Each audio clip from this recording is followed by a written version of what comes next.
Assalamualaikum warahmatullahi wabarakatuh sobat, salam hangat selalu buat sobatku semuanya. Kali ini menceritakan tentang misteri bertema tumbal pesugihan. Di awal cerita, di sebuah desa terpencil, berdirilah rumah tua yang selalu tertutup rapat. Konon, rumah itu pernah ditempati oleh Pak Wardo, seorang lelaki yang tiba-tiba kaya raya dalam waktu singkat. Tak ada yang tahu pasti dari mana asal hartanya, tapi masyarakat percaya ia mendapatkan kekayaan lewat pesugihan. Suatu malam, suara tangisan terdengar dari dalam rumah itu, padahal tak ada yang tinggal di sana. Beberapa warga mengaku melihat bayangan perempuan dengan mata kosong menatap dari jendela lantai 2. Konon, perempuan itu adalah anak Pak Wardo yang menjadi tumbal pertama saat perjanjian pesugihan dimulai. Menurut cerita turun-temurun, setiap 7 tahun sekali, arwah tumbal akan menampakkan diri untuk menuntut jiwa baru sebagai pengganti. Jika tidak ada pengganti, arwah akan menjemput siapapun yang paling dekat dengan garis keturunan pelaku. Rangga, cucu Pak Wardo yang baru kembali ke desa setelah lama merantau, tidak percaya dengan cerita itu. Tapi setelah malam ketujuh sejak kepulangannya, ia mulai mendengar suara langkah kaki di loteng meski rumahnya satu lantai. Bayangan perempuan terus menghantuinya, dan setiap malam, suara tangisan itu makin jelas, memanggil namanya. Di malam ke-17, Rangga ditemukan hilang tanpa jejak. Di kamarnya hanya tertinggal bekas jejak kaki berlumur tanah, dan sehelai kain putih yang baunya seperti dupa terbakar. Warga percaya, tumbal telah dipenuhi. Sepekan setelah hilangnya Rangga, desa kembali tenang untuk sementara. Tapi malam-malam tetap terasa ganjil. Hewan-hewan peliharaan tiba-tiba mati tanpa sebab. Pohon beringin di tengah desa, yang katanya jadi tempat bersemayam roh penjaga pesugihan, mengeluarkan getah merah seperti darah. Beberapa orang mulai mimpi buruk yang sama, berdiri di hadapan rumah tua Pak Wardo, dengan pintu terbuka dan suara tangisan menggema dari dalam. Laras, adik sepupu Rangga, merasa gelisah. Ia menemukan catatan harian Rangga di bawah lantai kayu kamarnya.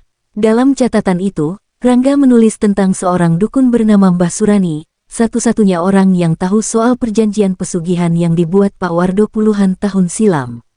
Dengan rasa takut dan penasaran yang bercampur, Laras pergi menemui Mbah Surani yang tinggal di ujung hutan. Perempuan renta itu sudah buta, tapi seperti bisa melihat Laras begitu ia datang. "Kamu cucu Wardo, ya. Sudah saatnya kebenaran dibayar," kata Mbah Surani sambil menyodorkan sebuah kendi tua berisi cairan hitam pekat. Mbah Surani menceritakan bahwa Pak Wardo dulu membuat perjanjian dengan makhluk penunggu gunung di selatan. Imbalannya, kekayaan tanpa batas, tapi dengan syarat tumbal darah keturunan sendiri setiap 7 tahun. Pak Wardo hanya berhasil menghindari 1 kali tumbal dengan cara mengorbankan anaknya sendiri secara tidak langsung. Tapi setelah kematiannya, perjanjian itu tetap berjalan, dan kini giliran keturunannya. Kalau tidak ada yang memutus perjanjian ini sebelum purnama berikutnya, desa ini bisa ikut hancur. Penunggunya sudah haus darah, bisik Mbah Surani. Laras diberi pilihan, mengorbankan seseorang sebagai tumbal berikutnya, atau menelusuri akar perjanjian dan menghancurkan segelnya, yang konon tersembunyi di bawah rumah tua, terkunci oleh darah pertama yang dikorbankan. Di malam berikutnya, Laras berdiri di depan rumah tua Pak Wardo. Angin berdesir dingin, pintu rumah tiba-tiba berderit terbuka sendiri. Dan dari dalam, terdengar suara kecil. "Laras, ikut aku." Langkah Laras terasa berat saat kakinya menjejak lantai rumah tua itu. Udara di dalam terasa berbeda, lebih dingin, lebih padat, seperti ada sesuatu yang menyelubunginya.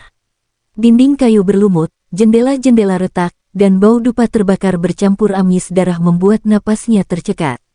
Suara itu terdengar lagi, lirih, seperti bisikan. "Laras, kau harus menggantikan Rangga." Tapi Laras sudah bertekad, ia tidak akan menjadi korban berikutnya. Ia ingat pesan Mbah Surani, cari tempat paling dingin di rumah itu. Di sanalah segelnya disembunyikan.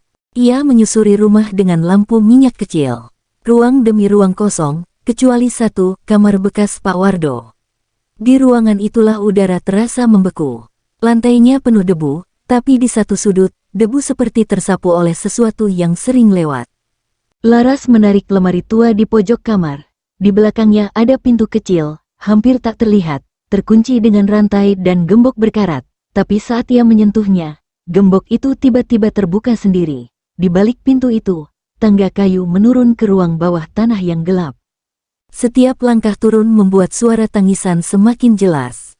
Sampai akhirnya ia tiba di ruangan kecil, hanya diterangi cahaya remang dari retakan di dinding. Di tengahnya, ada lingkaran simbol kuno yang diukir di lantai, dengan kendi tua yang sama seperti yang dibawa Mbah Surani, tapi pecah dan mengering. Di dalam lingkaran itu, berdiri seorang anak perempuan dengan mata kosong. Aku Sari, anak pertama yang dikorbankan, aku penjaga segel. Wajah Sari tidak menakutkan, justru seperti meminta belas kasih. Tapi saat Laras mencoba mendekat, wujud Sari berubah, matanya hitam pekat, mulutnya menganga seperti teriakan tanpa suara, dan tangannya menggapai Laras. Jika segel ini dihancurkan, kau harus membayarnya dengan darah yang sama. Laras paham, untuk menghancurkan segel, darah keturunan Pak Wardo harus digunakan. Tapi ia ingat, di kalung yang selalu ia pakai, ada liontin kecil yang menyimpan setetes darah ibunya, disimpan sebagai tradisi keluarga. Ia buka kalung itu dan meneteskan darah ke simbol di lantai. Tiba-tiba, tanah bergetar. Tangisan berubah menjadi jeritan. Wajah Sari tersenyum sebelum lenyap dalam cahaya merah menyilaukan. Rumah tua itu runtuh malam itu. Tapi pagi harinya, langit di desa menjadi cerah. Pohon beringin berhenti mengeluarkan getah merah. Tak ada lagi mimpi buruk. Laras ditemukan pingsan di reruntuhan, dengan kalung berdarah yang kini retak. Tapi jauh di ujung hutan, Mbah Surani mendesah panjang. 1 segel hilang, tapi perjanjian itu punya 3 segel.